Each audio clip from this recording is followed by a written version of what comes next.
there's so many coloring books for adults. And for example, I mean, my kids have been coloring, forever, but I've seen for myself that difference. And then for this to be a vehicle for community dialogue is very exciting to me. I understand you have a guide that you've created to support folks to host their own coloring parties. Do you want to say a little bit about that?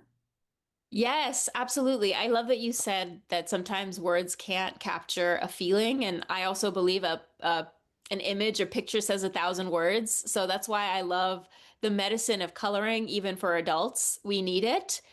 And I've been feeling a lot about radical imagination. I've been thinking a lot about radical imagination and what that means in this time. And I learned recently that the word radical, when we trace it back, trace when we trace it back to its roots, it means root.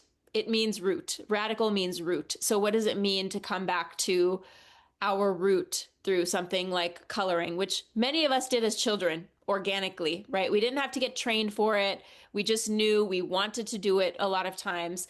And that feels really important to return to through then potentially opening up doors for something beyond us and beyond what the reality is right now. I do provide a guide for folks who want to host their own coloring circles. And this is just a way to support folks to gather within their micro communities.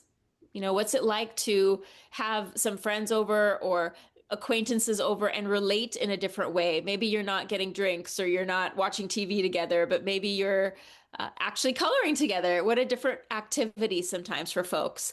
And people can get coloring kits to support them with that, which is a series of books and supplies and then a guide to host a soothing, inspiring event that would allow them to do something different with their people. And again, all in the spirit of co-nurturance, perhaps in a different way that doesn't necessarily involve, getting inebriated or something like that, which is there's a time and place for that too. But